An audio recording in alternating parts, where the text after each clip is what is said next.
All right, guys. Welcome to the show. Welcome to Black People's Kind of News, episode 3. All right, guys. So check it out. We're going to have a pretty deep conversation tonight, man.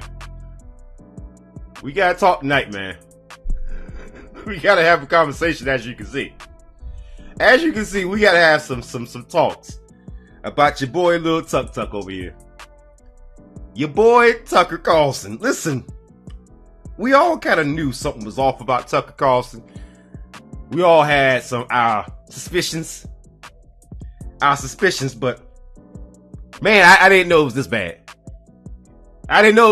This is all thanks to Bishop Talbert Swan. Bishop Talbert Swan discovered some information. He and his brother allegedly. I'm saying this is all alleged. I'm asking the question: is Tucker Carlson a descendant of a slave master? Because see, that would explain a lot about Tucker Carlson and why he behaves the way that he does. It would explain a lot about him. Wouldn't it? Let's keep it a buck. Let's keep it a $1.50. Wouldn't this explain a lot about Tucker Carlson? Wouldn't it? It does for me. So anyways, guys, we're going to get to this. But before we do, make sure you guys share the stream. Make sure you guys let other people know that I'm running this live stream just for you guys. Let other people know that I'm doing this for you. This is for the people. This is for you. I run Black People Kind of News because I want to get the kind of news that a black man would want to sit down and hear. It's not about anybody else's feelings. It's about getting out news and views that I think will be interesting for my folks. And if some other folks who ain't black who wants to listen in and they find some value in it, good. More gravy. Let's get into the show without further ado. Is Tucker Carlson from a slave master family? Who is Cornelius Ennis?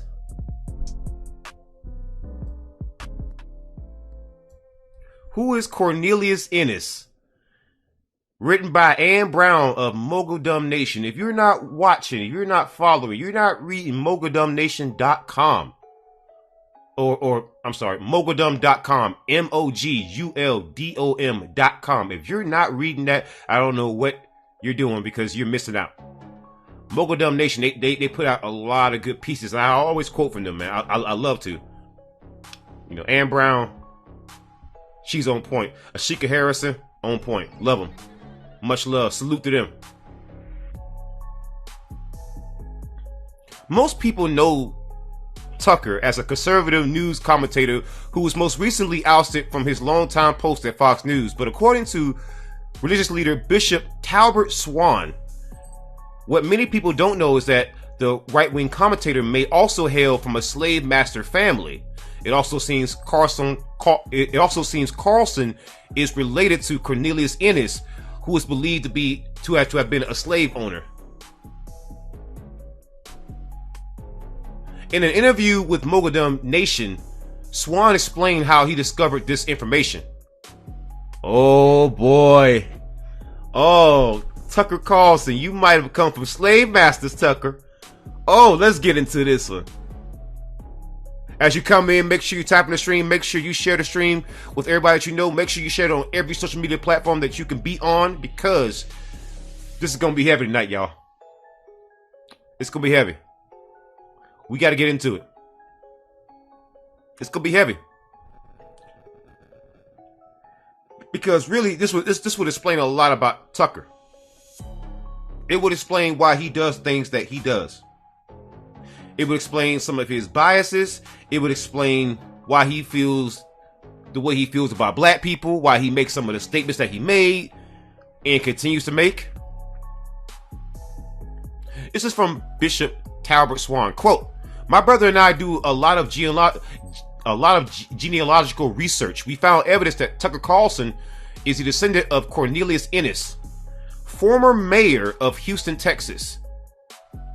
He is the person for whom Ennis, Texas, is named after.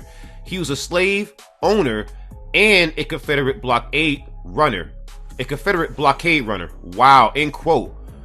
Bishop Swan served as a youth minister at the Spring of Hope Church of God in Christ before founding the Solid Rock Church of God in Christ in 1994. In January of 2009, the Solid Rock and Spring of Hope churches merged, and Reverend Swan was installed as pastor on May 31st, 2009. Wow. So basically, Bishop Talbert Swan discovered that our boy Tucker Carlson could be a descendant of slave masters. Oh man.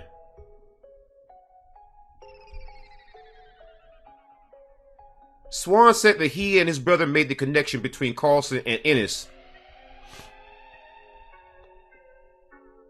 Swan said he and his brother were curious about Carlson's heritage given the pro-Donald Trump TV pundit's anti-immigration stance and his history of racist rants. Oh. Quote, I jumped into the search with him and confirmed that Cornelius Ennis was definitely related and that he owned slaves in Texas and Louisiana. We did some further research and found that he was the former mayor of Houston and owner of the Ennis Railroad and the person for whom in us Texas is named. We also found out that he was a blockade runner for the Confederacy, end quote. That's from Bishop Talbert Swan. And here's a picture of Tucker Carlson's slave-owning ancestor.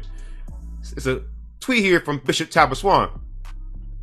Meet Cornelius Ennis, Tucker Carlson's 3X great-grandfather. He was a slave owner, cotton shipper, railroad executive, and mayor of Houston. Ennis, Texas is named for him. During the Civil War, he was a blockade runner for the Confederacy. White supremacy is in Tucker Carlson's DNA. Oh. Oh. That's heavy. That's heavy. That's heavy. So while your boy Tucker is always telling black folks to pull themselves up by the bootstraps, well, maybe we would have to do that, Mr. Carlson, if your ancestors didn't put us in a position in which we have to actually pull ourselves up at all. Just saying there, Tuck Tuck.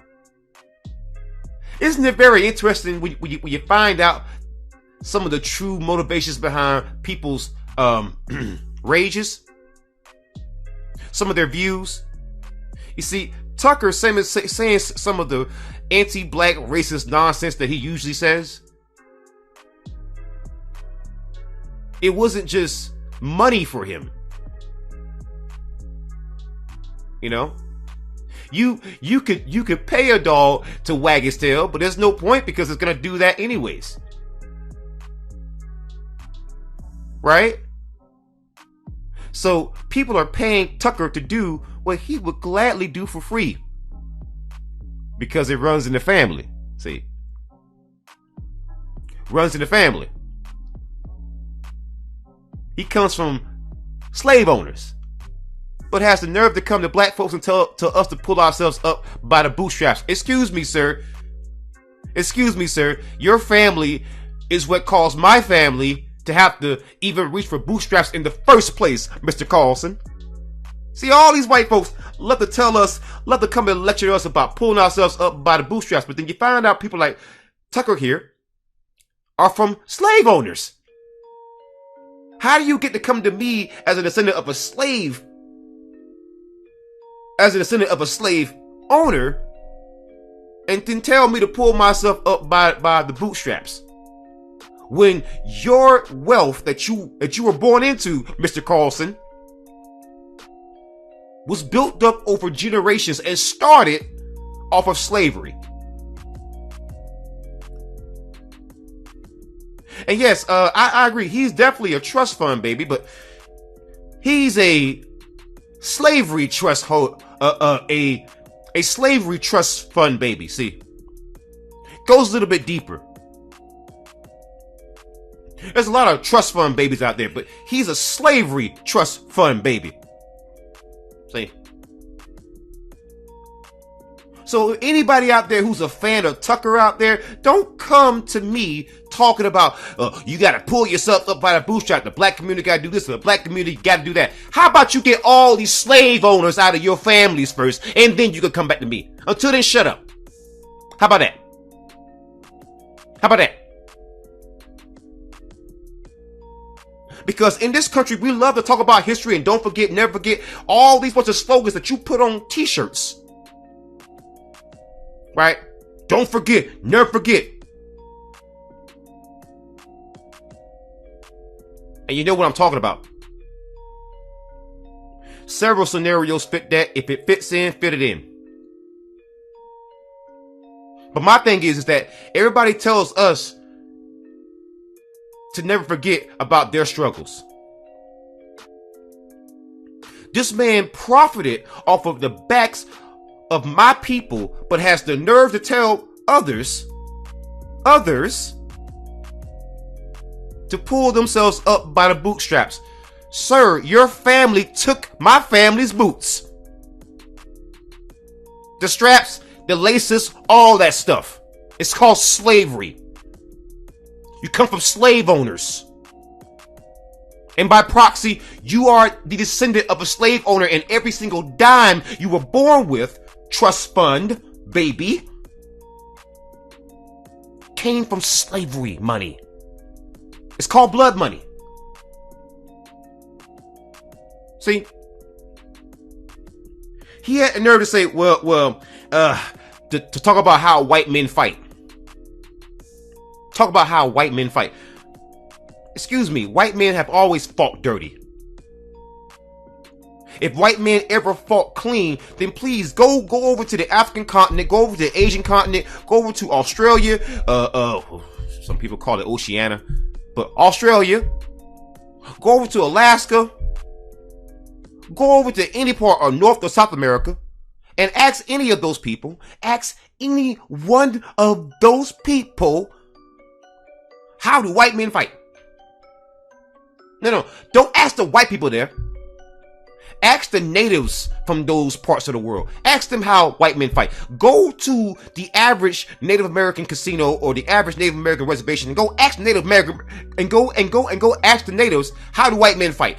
Go over to the African continent. Go over to the black Africans, right? And ask them how white men fight. Go over to South America. Go over to Brazil and ask them how white men fight. Go over to Mexico and go ask them how white men fight. Come over to foundational black Americans right here in the United States of America and ask us, how do white men fight? We'll tell you that white men have fought dirty for a long time. And this idea that you're going to sit here and lecture my people, my folks, or any part of the African diaspora about pulling ourselves up by the freaking bootstraps when you come from slave owners, sir, take several seats. In fact, you don't have a job at Fox News no more. Let's be honest. So you've already taken several seats, but I want you to take additional seats. Take several seats back, sir, descendant of slave owners. Take several seats. You can never lecture my folks ever again about pulling ourselves up by the bootstraps when you come from the very people who took the boots.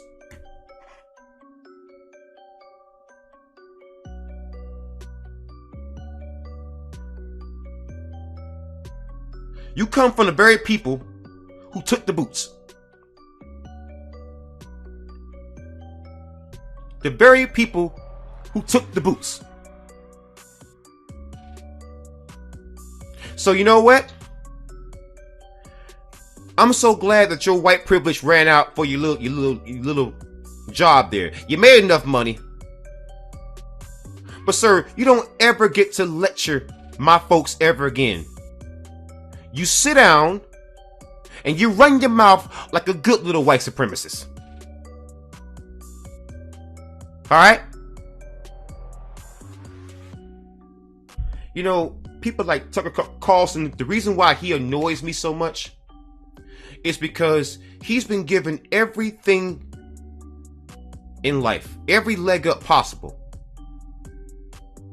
And I almost have more respect for a poor white supremacist talking to about all their freaking nonsense than someone like Tucker. I'd rather no one be a white supremacist, but I will listen to someone who's struggling over Tucker. You were born into money, sir.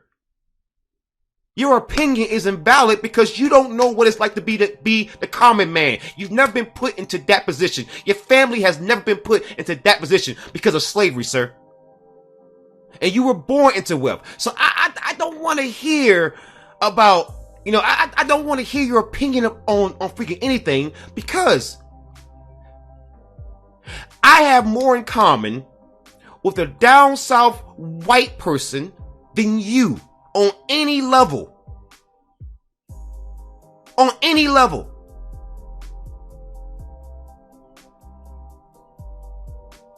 You can go away now and forever. I don't want to hear anything else from that man.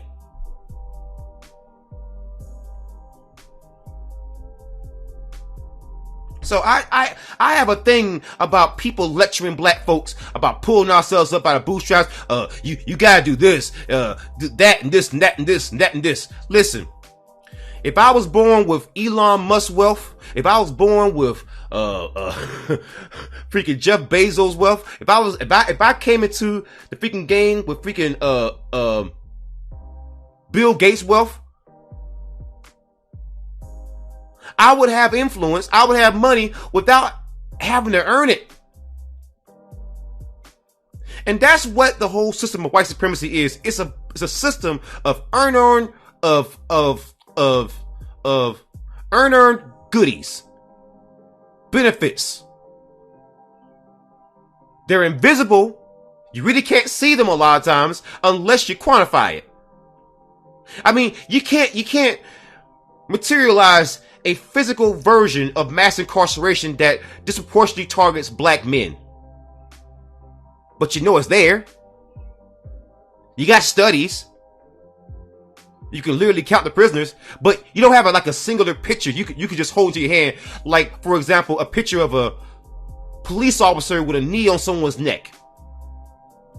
That's more immediate. That could snap your attention right then and there, right? But something like redlining, you can't really visually see that. It takes time to notice things like that, right? So white supremacy works like that. It could be immediate or it could be gradual. But just know it will come. It never stops.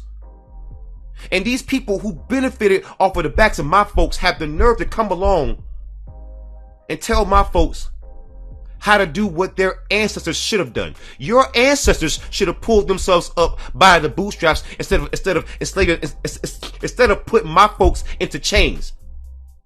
But they did not do that. They didn't pull themselves up by the freaking bootstraps. They got my folks and forced us to work for them. We built this country. We pulled ourselves up by the bootstraps by even surviving. Despite all you white supremacists have done, despite all the funding of the police, despite all the mass incarceration, despite all the hatred, despite all the freaking vitriol, all the segregation, all the financial deprivation, the freaking economic deprivation, despite all that, we pulled ourselves up by the bootstraps and survived despite all that. And not only did we freaking survive, we thrived. We gave you culture. We gave you music. We gave you technology. We gave you dances. We gave you languages. We gave you swag. Half of your white boys want to be us. More than half of your women want to date us. We give and we give and we give, and what do you give back to us? Nothing. You tell us, pull yourselves up by the bootstraps, even though you have continuously took from us over generations. Just like your ancestors who came before you. And you sit there, fired from your job, but had the nerve at any point to lecture my folks. How dare you, sir? I'm sorry. I had to go ahead and get this out. Because that whole rant that I just went on, it's not just for Tucker. It's for every other white supremacist who thinks like him. All of them. Stop lecturing black folks. We have survived despite your targeting, despite your hatred. That's pulling yourself up by the bootstraps. Pulling yourself up by the freaking bootstraps isn't always being rich and famous. Sometimes it's surviving a system that is designed to get rid of you. Sometimes it's the single black mama who can raise multiple children by herself and still make it. Sometimes it's the single black father who can raise multiple daughters and make it. Sometimes pulling yourself up by the freaking bootstraps is just avoiding the prison system in the wrong neighborhood. Sometimes pulling yourself up by the freaking bootstraps is graduating high school, being the first person in your family to even do so, being the first person in your whole family to get a freaking degree, being the first person in your family to be a freaking combat veteran. You know, pulling yourself up by the freaking bootstraps in this country has a very different meaning if you're black. If you're black, pulling yourself up by the bootstraps means just surviving this country.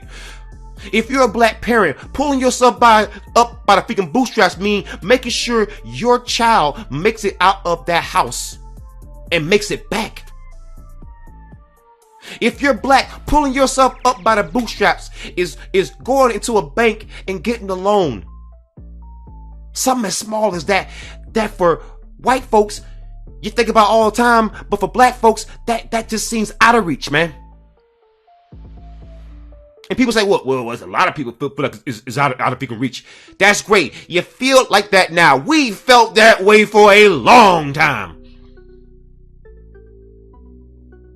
I don't want you lecturing my folks anymore. I'm sick of people lecturing my folks when you know you benefited off of the backs of my folks. We have been pulling ourselves up by the bootstraps for the longest time. And for us, I'll say it again, if you're black American, pulling yourself up by the bootstraps means surviving your white supremacist system. Surviving in spite of. That is pulling yourself up by the bootstraps when you're black in this country. Sorry about that, y'all. I had to go on my little rant there a little bit. And I get sick of people lecturing my folks, I can't do it no more. You ain't gonna sit here and just continuously lecture my folks when you come for slave masters. Nah. But we're gonna get into another story here. I'm trying to see which story I want to run, because I got a bunch of good ones.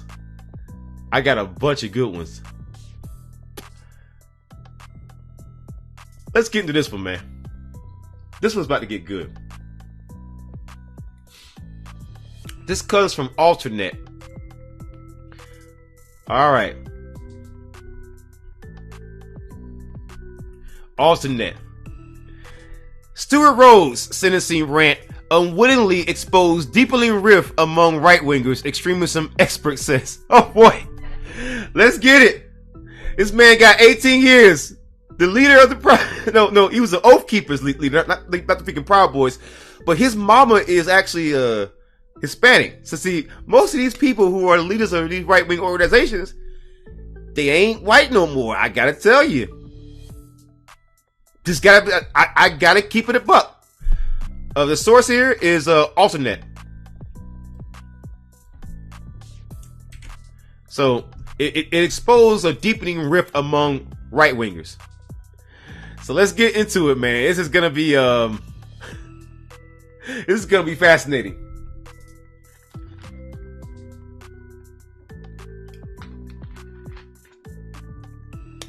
Let's get into this.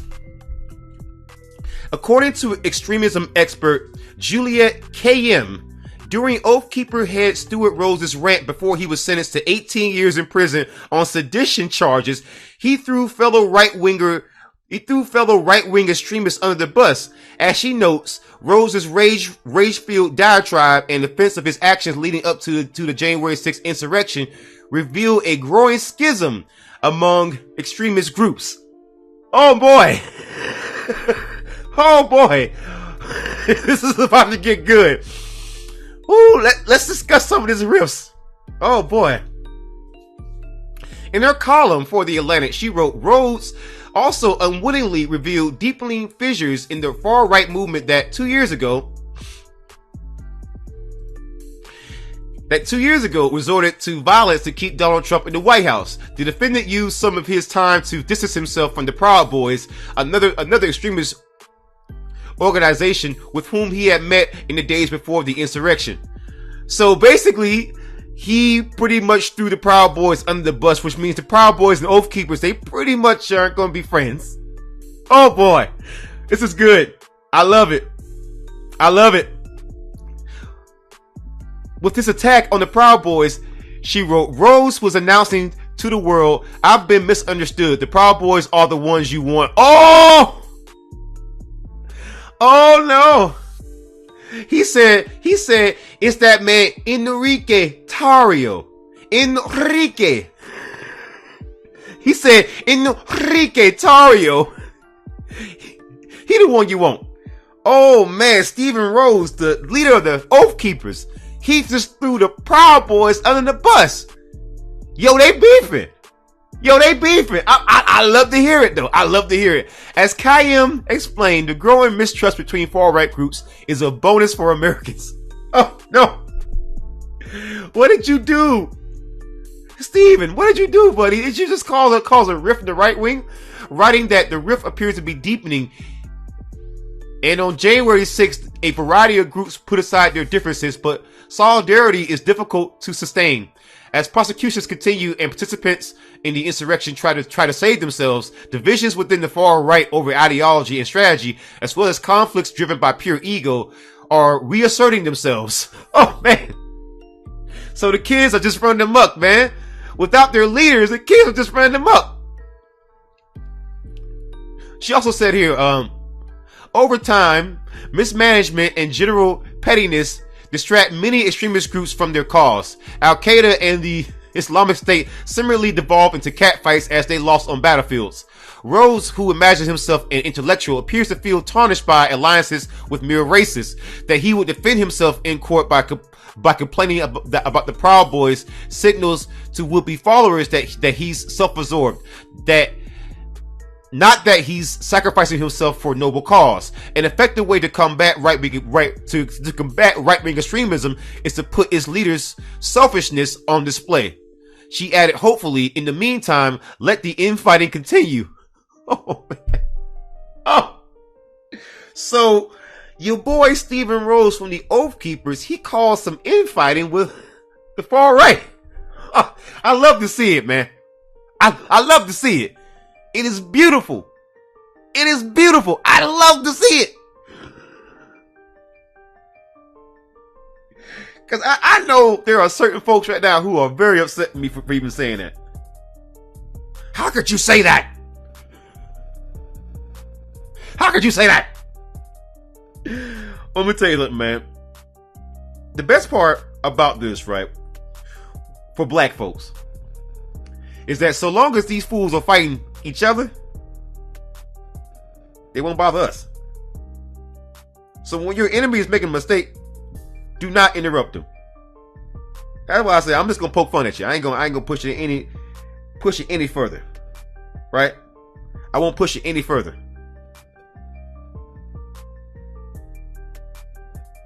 But I will make fun of you.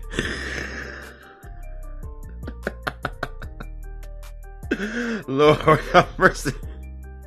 So y'all, let me know.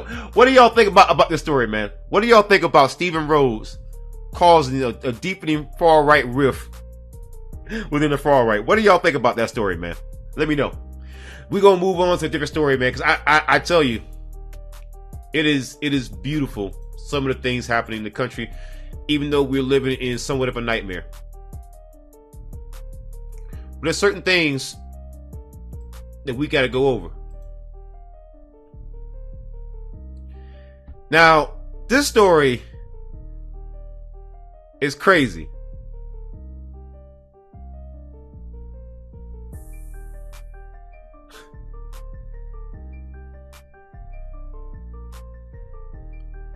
So,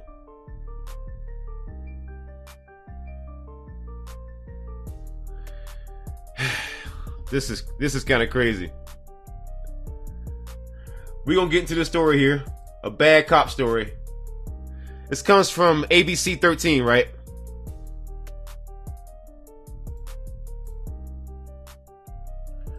We're gonna pause the background music here just for a second. We gotta watch this. So, claims of bigamy, false documents made against former police officer in Colorado County after arrest. This comes from Texas now. So, I want y'all to hear this story. It's crazy. I've heard some wild stories, man, but this one is okay. Get ready, y'all. On 13, he used to be a police officer, but investigators say Christopher Cannon had been fired when he showed up to a construction site in uniform with a badge and gun, claiming he was working an extra job. And impersonating an officer is not the only alleged crime. He's also accused of bigamy and providing falsified documents to officials. ABC 13's Micah Hatfield joins us from Colorado County with a story you'll see only on 13. Christopher Cannon is facing 3 counts of tampering with or fabricating evidence and a charge of impersonating an officer. Those stem from 3 separate incidents. I spoke to him on the phone earlier this afternoon, and he told me the allegations are false. Early Monday morning, Rosenberg police responded to a construction site and located Christopher Cannon, who they say was in a City of Weimar police uniform with a gun in his holster and had his badge. He was apparently working an extra job like police officers do. Only issue is, records show he's not with the department whose uniform he was wearing, and he's legally not allowed to work as a police officer right now, according to the Texas Commission on Law Enforcement. That came after 3 charges were filed against him in Colorado County. Records show Cannon started working as a police officer in Eagle Lake last September, and shortly after, the city began investigating claims that he was a bigamist. Didn't divorce one wife, but married another, according to Colorado County officials. In November, on 2 separate occasions, records say he provided documents from a State Department to disprove the claims. But officials found that those documents were falsified, and Cannon was indicted by a grand jury on 2 counts of tampering with or fabricating evidence. So, let me make sure y'all understand exactly what's happened. Let me break it down, right? Let me break it down. This officer, Christopher Cannon in Texas, right? He was not allowed to be a cop because it was found out that he was a bigamist, right? Then he shows up to the city of Weimar in Texas in a Weimar police uniform. Even though they haven't even hired him, they haven't even interviewed him. He just showed up there with a badge and a gun. He just somehow acquired a City of Weimar uniform and just showed up there. Even though he's been suspended from another department, he just showed up to another department without even asking, without even announcing himself, and just tries to like pretty much blend in as a police officer. I don't know what he was doing because I don't know how you're going to get paid, but that's what happened here. And he kept presenting so many false documents. It's just, this man lied about literally everything. Oh, Jesus. And then he got the nerve to say, I ain't do it. Bruh,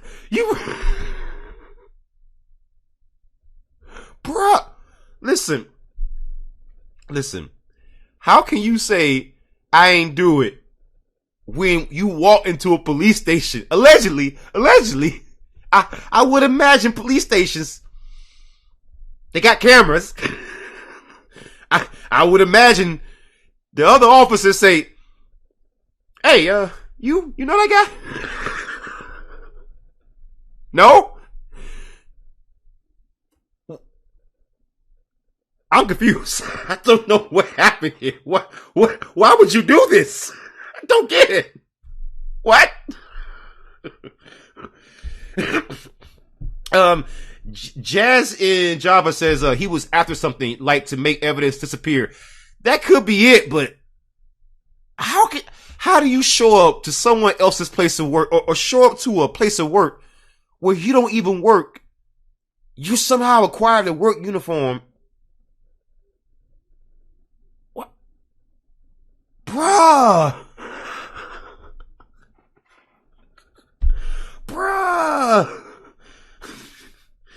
That is delicious, man. I love stories like that. Stories like that, it just warms my heart. Stories like that warms my heart, man. Stories like that warms my heart. Stories like that warm my heart. Now we're gonna get into this story here.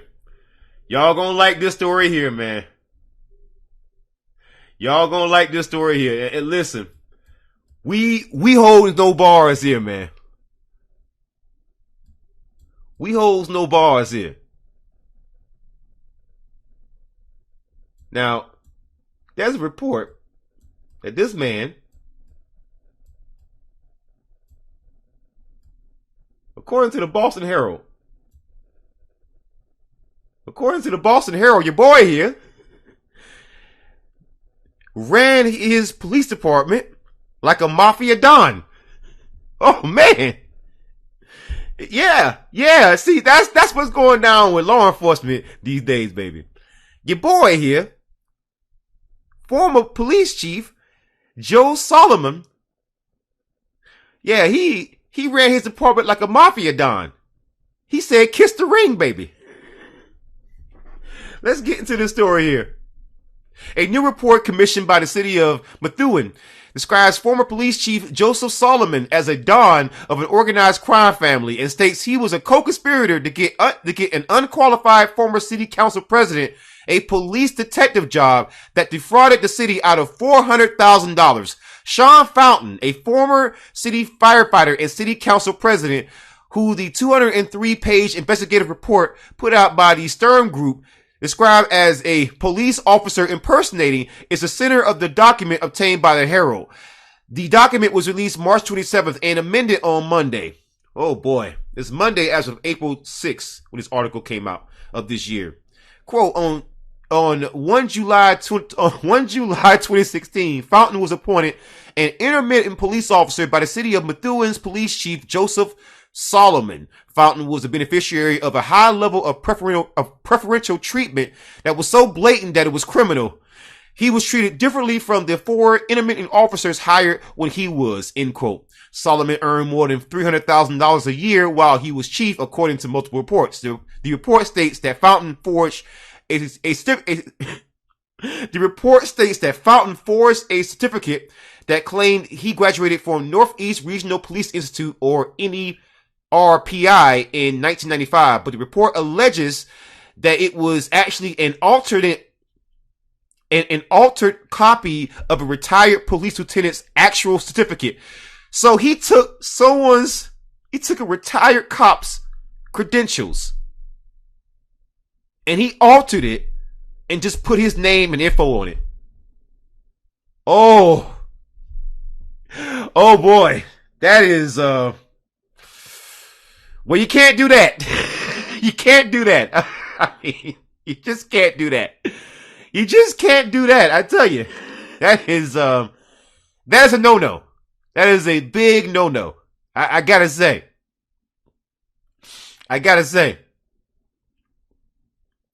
The report calls each copy of the Fountain certificate, quote, a direct descendant documents, DDD, that were created using the parent document, end quote. It helped him maintain his officer/detective job, the report states, and his hefty salary, quote, without ever having graduated from a police academy, end quote, which, quote, left the city in a precarious position, end quote. So this guy was just passed through even though he had never passed a police academy. Blue Lives Matter. Can you explain this one to me? Blue Lives Matter, can you explain that one to me? Blue Lives Matter. I gotta know. Listen, I want to look at a media report of this. I want to see a media report. Let's go see what the media said.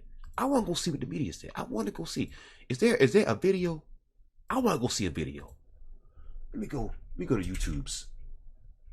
Yeah, let's go see a video real quick about this. I want to see this. I want to see this. I want to see this.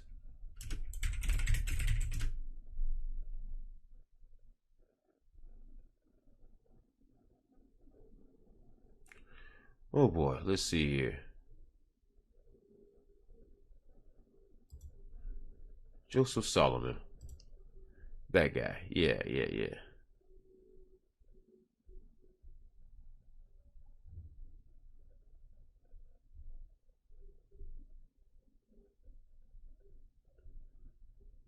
I want to see what the media was saying about this.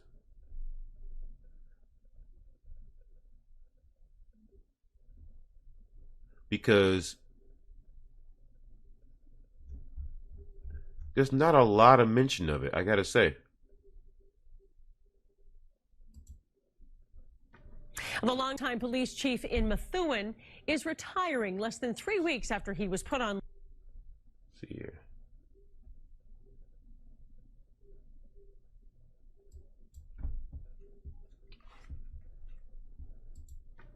The longtime police chief in Methuen is retiring less than 3 weeks after he was put on leave during a controversy over his salary. In a statement to WBZ, Joe Solomon says that he has submitted a letter to the mayor's. So he retired.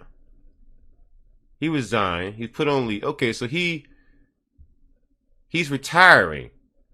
So he retired. He got to retire. He got to retire even though he was acting like a mafia don. He's behaving like a mafia don, but he got to retire, baby. Oh man. See, that's the low level of accountability that police officers are held to, right? Let's actually look deeper in this one. This article came here from 97.9 WHAV wavelengths here. Methuen officials join in call for federal and state expansion of past police department corruption. So they're calling for the federal government to come in here. That's how bad it's gotten, right? Methuen officials came together Wednesday with a no-holds-barred request for immediate, cooperative, and comprehensive federal and state expansion of the investigation into alleged Methuen Police Department corruption. Mayor Neil Perry, City Council Chair Eunice Ziegler, Vice Chair Joel Faritra, and the rest of the council asked from help from the U.S. Attorney Rachel Rollins, the Massachusetts Attorney General Andrea Campbell, State Auditor Diana DiZoglio, Essex County District Attorney Paul Tucker, and the heads of the IG's office, Ethics Commission, and Peace Officer Standards and Training Commission. Wow, so they're asking for the feds and the state commissions to come in and look at this department because of all the corruption.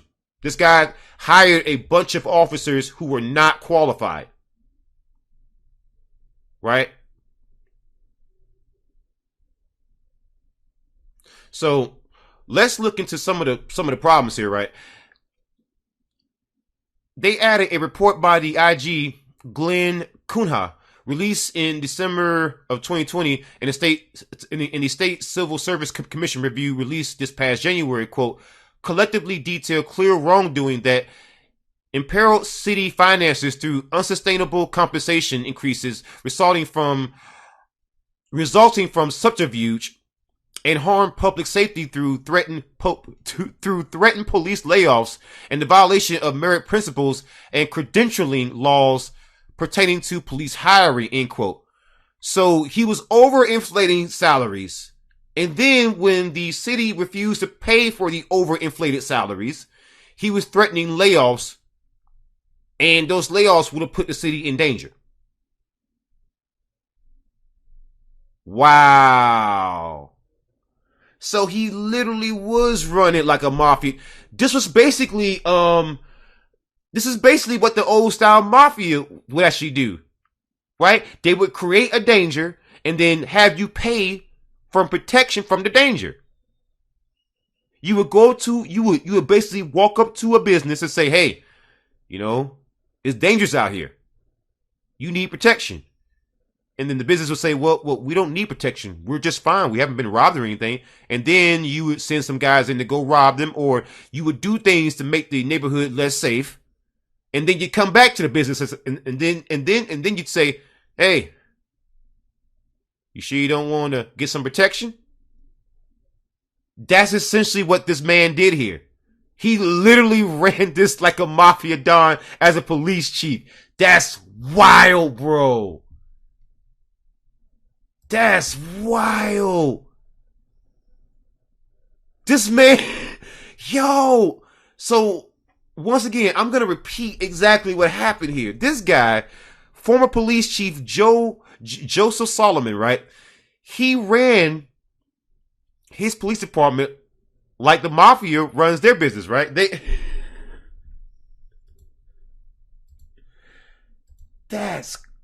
And so basically, give me a second.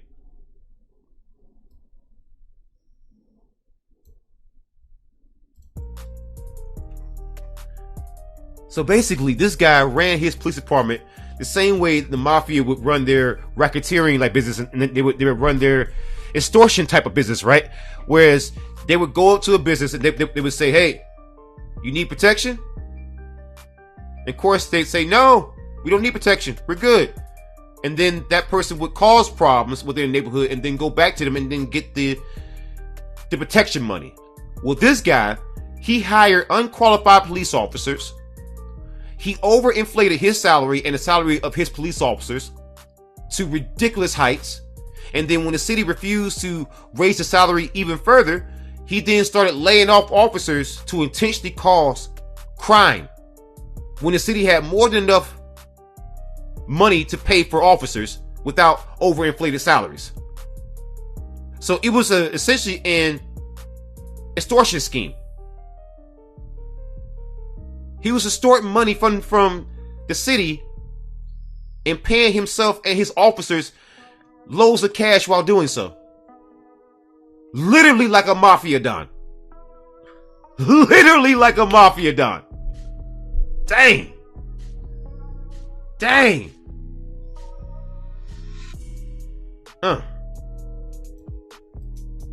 Well, he's retired. He's retired now. So I want black folks to see this, right? This is the kind of people that these Republicans and liberals want to fund. The police. Corruption in your cities, it is not uncommon. It's very common.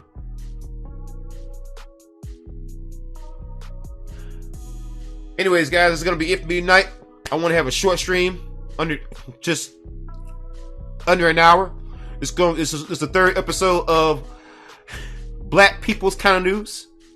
Thank you so much for joining me. Make sure you join me next time. I'm going to be running these streams probably every day. I'm going to be doing standalone videos in about 4 or 5 more days. I'm taking a week off from making standalone videos and maybe just streaming once or twice a day. I have a lot of background work to do and a lot of work to do in the background because I want to get set up for business and also be set up for produce more higher quality videos for you guys. Thank you so much for joining me. Love you all. Let's see who's in the chat here. Black Dennis the Menace, love you much. Jazz and Java, much love. Chocolito, much love. Dizzle, love you. Kevin, what's going on? Ray, what's going on? I know who I'm looking for. Ron Forever. Sister girl Jess, how you doing? My sister. How you doing? Much love to everyone who joined to the chat. Until next time, guys. Horns up. Peace out. Good night. And good luck.